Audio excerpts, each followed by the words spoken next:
Yeah.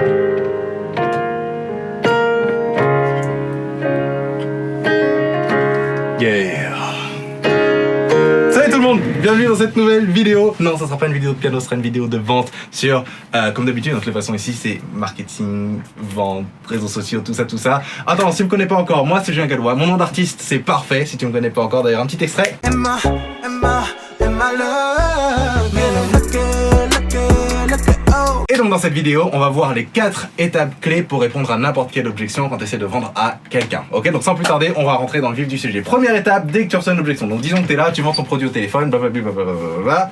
On arrive à ok, on y va, et le mec va te dire, je sais pas, n'importe quelle objection du genre, rappelle-moi dans 3 mois, j'en sais rien. Tu vois, genre là tout de suite, je sais pas, parce que ou j'ai pas l'argent, ou peu importe quelle objection. Genre là tout de suite, c'est un peu compliqué parce que c'est la fin de mois. Donc du coup, on se rappelle dans 2 mois quand j'aurai acheté le cadeau que je devais acheter pour ma mère. N'importe quelle objection. Ok. Première étape, tu vas montrer au client que tu as entendu l'objection et que tu es d'accord avec lui. Ok. Toujours, super important de montrer si tu veux que tu es d'accord avec le client dans le sens où y a plus de chances qu'il t'apprécie déjà, d'accord. Et le but du jeu, c'est que tu vas pas faire du business avec quelqu'un que t'aimes pas ou que t'apprécies pas ou quoi, d'accord. Donc, allez dans son sens, ok. Pour la première partie, parce que le but du jeu derrière, si tu vends quelque chose pour l'aider, c'est que tu l'aides, ok. Donc souvent les gens vont pas forcément voir eux ce que toi tu vois et sur comment tu peux les aider eux. Donc d'abord, il faut les amener vers là en fait, si tu veux, d'accord. Donc première étape, je suis d'accord avec toi, ok. Donc pas de souci, tu sais quoi, pas de problème, j'ai noté ça dans mon calendrier. On se rappelle dans 2 mois, je te rappelle et puis à ce moment-là on verra. Ok, super. Maintenant deuxième étape, tu lui dis, mais juste avant de partir, est-ce que c'était à tout hasard, est-ce que si jamais par exemple vous aviez les sous maintenant, est-ce que vous auriez pris le truc ou il y a autre chose? Et ça, c'est super important. Pourquoi? Parce qu'on isole l'objection. Isoler, ça veut dire quoi? Ça veut dire on s'assure que c'est la seule objection, et non seulement la seule, mais la vraie. D'accord? De façon à ce qu'on puisse répondre à toutes les objections. C'est là, c'est l'objectif. En tout cas, c'est l'objectif d'une des écoles de vente. D'accord? S'il y a 2 grandes écoles dans la vente, il y a cette école-là, où justement on va essayer de convaincre, si tu veux, le client. Et il y a une deuxième école, mais qui est plus dans la vente de luxe, et je ferai une vidéo différente là-dessus, qui est plus, qui est plus dans la logique où le client se convainc lui-même, en fait, si tu veux. T'es pas du tout en train d'essayer de convaincre le client, c'est le client qui va se convaincre d'acheter ton truc, tu vois. Donc, tu renverses un petit peu la tendance, mais c'est plus pour des produits de luxe. Là, partons du principe que t'as pas encore un produit de luxe.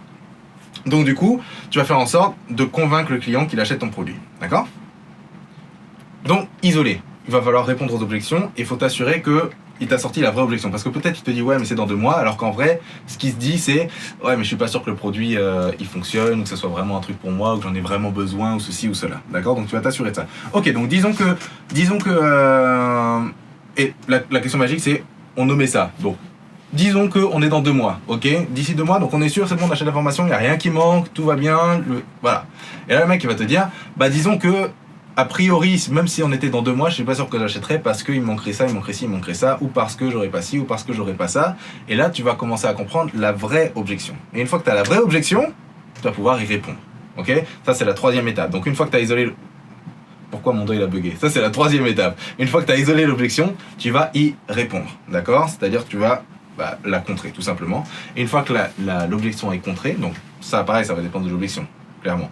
Donc soit par exemple c'est un problème de prix, auquel cas tu peux lui dire ah mais tu savais que je sais pas on a un plan de paiement par exemple ou on a des solutions, ou alors est-ce que tu savais qu'on pouvait faire au pire un mois gratuit et puis comme ça après j'en sais rien, tu vois, peu importe l'option que tu as toi et que tu délivres avec ton business, tu vas pouvoir si tu veux contrer à ça, ok. Ou parer à l'objection du temps par exemple, si tu dis ouais moi c'est tout est bon mais juste dans 3 mois, rien t'empêche de dire bah écoute c'est magnifique, c'est bon dans 3 mois, viens on signe un contrat maintenant, comme ça dans 3 mois on démarre, boum, c'est faisable aussi. Ou peu importe, en fonction de l'objection tu vois. Mais tu réponds à l'objection. 3e. Et 4e, tu fais ce qu'on appelle un loop. Ok? Le loop, ça veut dire quoi? Du coup, une fois que l'objection t'as répondu à l'objection, tu vas reprendre la vente, ok? Et tu vas ramener vers le close. C'est-à-dire que tu es là, le mec t'a dit l'objection. Normalement, la plupart des gens, qu'est-ce qu'ils font là? Ils disent ok monsieur, pas de souci, on se retrouve dans 3 mois. Bam, terminé, t'as perdu la vente. Non. Le mec il te dit dans 3 mois. Ok. Super, entendu, dans 3 mois, c'est noté, j'ai mis ça dans mon calendrier. Maintenant, juste, à tout hasard, si on était déjà dans 3 mois là, est-ce que la formation serait parfaite, ou la formation, ou est-ce que le service serait parfait, ou est-ce que mon produit, vous iriez direct, est-ce que vous prendriez, etc., etc. Ah, je sais pas, je suis pas sûr, blablabla, blablabla. Ok? De là, ah, bah, ça tombe bien que vous me disiez ça, parce que tu réponds à l'objection, phase 3. 4e, une fois que tu as répondu à l'objection, tu loupes dans le truc, ok? Louper, ça veut dire que tu retournes vers le close. Donc, c'est-à-dire que tu vas peut-être ramener un bénéfice en plus, tu vois, que tu n'as pas eu le temps de donner jusque-là, parce que le mec t'a donné l'objection. Donc, tu peux dire, d'ailleurs, évidemment le bénéfice sera en rapport avec l'objection. C'est-à-dire que si le mec te donne une objection sur le prix par exemple, ben voilà, tu vas répondre à l'objection du prix et derrière tu peux rajouter un bénéfice qui va montrer à la personne que le prix comparé à la valeur c'est rien du tout. D'accord? Et donc du coup, tu loupes et une fois que tu as redonné un ou deux bénéfices en plus, tu recloses. On y va? Et là c'est une autre objection, tu montres à la personne que tu es d'accord avec elle, t'isoles, tu réponds, tu loupes. C'est les 4 étapes clés pour répondre à n'importe quelle objection parce que du coup la personne 1 ne s'attend pas à ça et de 2 tu augmentes à chaque fois son niveau de confiance et dans le produit et dans toi et dans la société qui sont les 3 trucs primordiaux parce que chaque achat, peu importe ce que tu fais, t'achètes parce que tu as confiance dans ce que tu achètes. Si t'as pas confiance, voilà. Et donc le fait de lister le fait de répondre aux objections de la bonne manière, de lister plus de bénéfices dans le loop, à chaque fois ça va augmenter un petit peu le level de confiance et à chaque clause que tu essayes de mettre, t'as une chance de plus que ça marche. Ok? Donc voilà pour les 4 trucs et ça tu peux t'en servir partout. Tu peux t'en servir du coup pour comment dirais-je, anticiper des objections dans tes pages de vente, d'accord? Tu peux t'en servir dans tes clauses au téléphone, dans tes clauses en personne.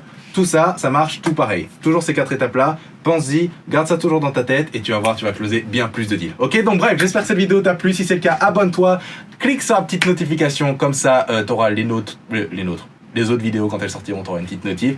N'hésite pas à mettre un gros pouce bleu. Si t'as appris des trucs, mets-moi dans les commentaires. Si t'as des questions, mets-moi dans les commentaires et on se retrouve dans la prochaine vidéo. Ciao ciao tout le monde, peace. And I can't take it anymore. Oh, sometimes I get scared to lose. I just can't do it alone. So don't dare cut me loose. Dare cut me loose. Dare cut me loose.